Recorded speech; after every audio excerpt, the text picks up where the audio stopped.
Hey everybody, welcome back to Why Not RV. On this week's episode, we're going to go ahead and replace our main plug for our 50 amp connector for the RV.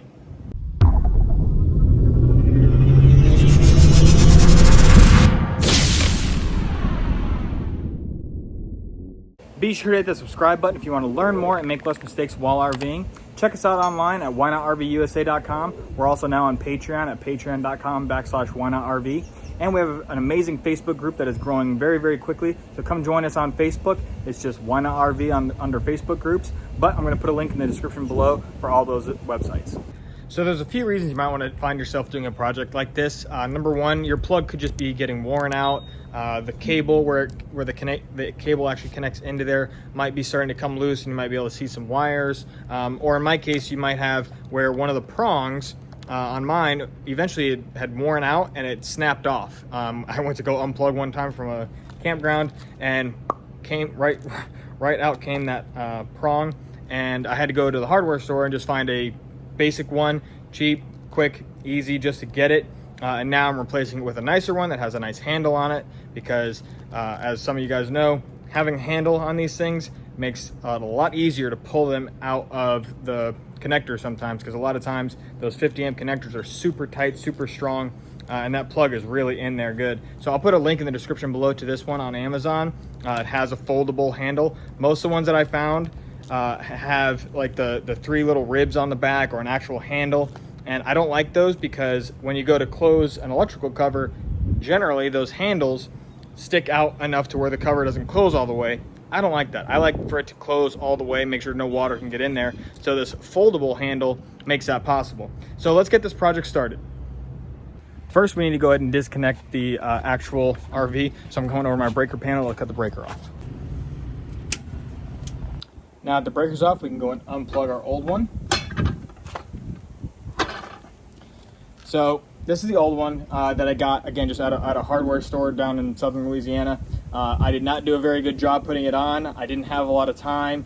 It was real hot. We were just trying to get it going, so that's why it looks like a mess. And another reason why I wanted to replace it. But again, no handle. It has these two little notches on it, which do make it easy to grab, but I really like having that handle. So let's go ahead and get this one off and get the other one taken apart and see what this is going to take. So now I have this unplugged from the wall. I have it unplugged from the RV. We can go ahead and take apart this old one. It's just a Phillips head.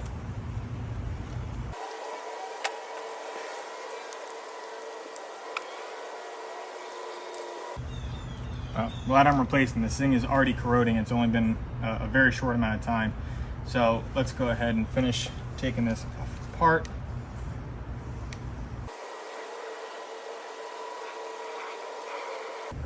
Now, even though this thing does have a little bit of corrosion in it, and I've already used it for a little bit, doesn't mean that it's bad, doesn't mean I'm going to throw it away. Here you can see some of the corrosion that's started inside there, and you can really see it like on the neutral right there. Hopefully you can see that. Hopefully it focuses. Yeah, I mean, that bit of corrosion does not make me very happy, but at the end of the day, I just need to go ahead and save this because you just never know when something like this could happen again in the future. So I'd much rather have an extra one on hand, especially with how little space it takes up. So let's get our wires disconnected.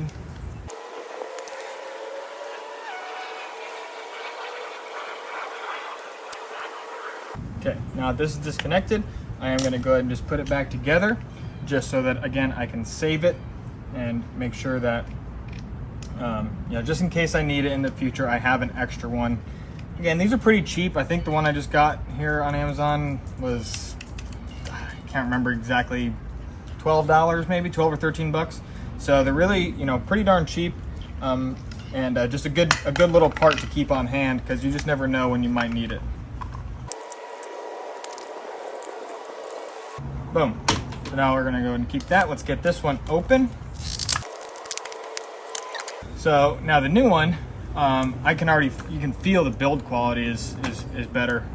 The plastic just feels more durable than this one. Again, that was just very last minute.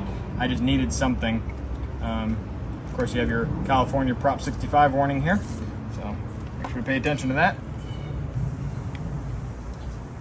Okay, we got this apart, so we can go ahead and start to get it connected. I'm gonna go ahead and grab a seat because my leg is getting tired. Perfect. Now, I'm gonna go ahead and get this old cable all cleaned up, get rid of this nasty electric tape that I had to use. See, that's another thing. This new one came with a nice rubber gasket. The old one didn't. It just was straight open. So I had to just makeshift something to try and get it semi-weather tight, which, as you saw, did not really work that well. So we're gonna do it a little bit different this time. First things first is I'm gonna go ahead and put this gasket on here, make sure I have it going the right way.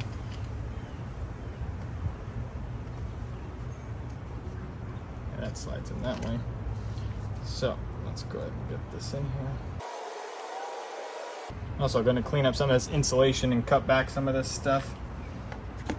So, and I'm sorry I forgot to show you guys this, but so on a lot of these plugs, because they're so receded, you know, in here, you can't really access the screw. The prong actually comes out, so you can make your connection. So now some people, you can take them all the way out, make the connection, slide it back in. I'm definitely not that type of person. I just like to kick it out just a little bit, just enough to get to the screw to be able to work on it. Okay, now the most important thing whenever you're doing this is to make sure you cut your wires nice, so it all lines up in here nice and clean and neat. The red and the black, it doesn't matter if they go, like on this one they're actually painted red and black. It doesn't really matter if it goes in that way.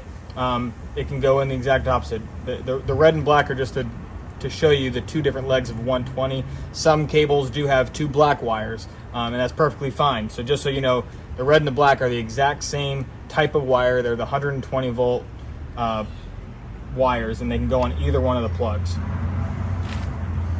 So when I'm doing this, I want to make sure that I have all my wires lined up nicely so that when this is sitting in here, my wires all reach exactly what I need. They're pretty similar to that other plug, but my ground is a little long, but I think I might work to its benefit for the bend that it has to make. So I'm gonna go ahead and get these connections started and see how they come out. Now, just because my wires are gonna start to get in the way, just like on the other one, I am gonna do my neutral first. So let's go ahead and see if I can get this lined up nicely.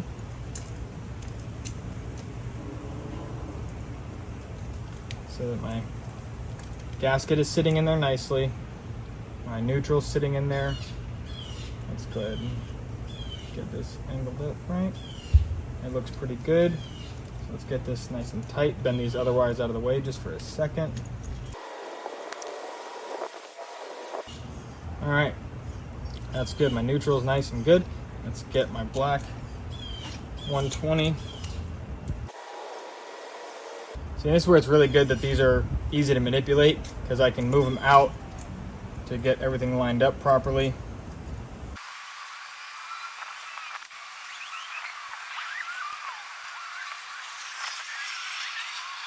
Sometimes these take a little bit of manipulation to get right where you want them, but that's all this is. Take your time, make sure you get the wire exactly where you want it, so it's nice and tight in there and has a nice clean connection. For example, so far you can see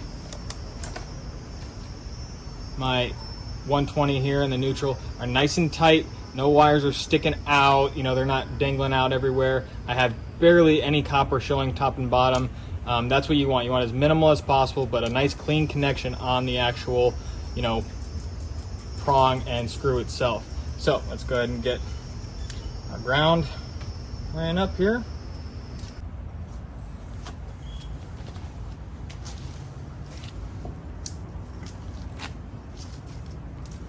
I'm so very upset right now. I don't know what happened, but my phone, I went to go turn off the recording, and it apparently had stopped right there where I was working on the ground. So I just kept going, and I was talking apparently to myself for a while. I think it said that my phone overheated. It is Florida. It is very hot outside right now. But basically, plug's done. You know, I had the neutral, the one leg, and the ground done, I think, before the recording went out. But I just finished up the connections, made sure everything was nice and tight. All the copper's nice and clean, not overextended or under exposed on either side of the prongs and whatnot. Got this back together, made sure that my seal was nice and, you know, in its little groove here, and then tightened in the screws just slowly, you know, kind of got this one ran down to where it gripped, this one where it gripped, this one where it gripped, made sure everything's lined up, pressed it together, and then finished it out. And then also these two screws which hold down the strap across the back of the copper, or, you know, the wire, because it's not exposed. I got that all cleaned up and tightened down. Same thing, you don't just run down one side. You want to make sure you're doing it evenly. So I go back and forth to make sure you're pulling down nice and evenly.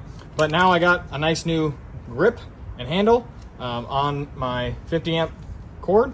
So let's go ahead and get it plugged back into the house and make sure that everything's working correctly. First, we're going to plug back in to the RV.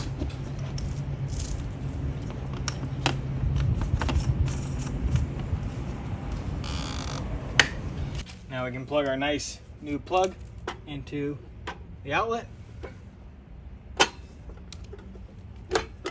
I also want to test the handle.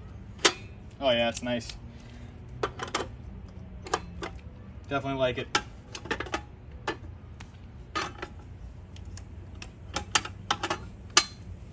See, so even just that handle folded down, this wasn't able to close all the way. So, you know, those handles that are big and bulky that come off the back, I don't like them because it sticks out like this and water can easily get up in there. So you fold it up and it closes all the way. Breaker's on. So now I can see on the EMS here that my voltage looks good on legs 1 and legs 2. Everything looked good on the EMS. Everything inside's working great. So that means we're all good. There's no, you know, sizzling or any kind of weird noises coming from the back of the new handle or plug, whatever you want to call it. So again, I'm going to put a link in the description below to that. But that's it for this week's video. I appreciate you guys watching. Stay tuned. We got a lot of neat stuff coming up these next few months. I got a lot of projects coming down the pipe. So make sure to hit that subscribe button, drop a like, leave a comment, and we'll see you next time. Thanks for watching Why Not RV. Bye.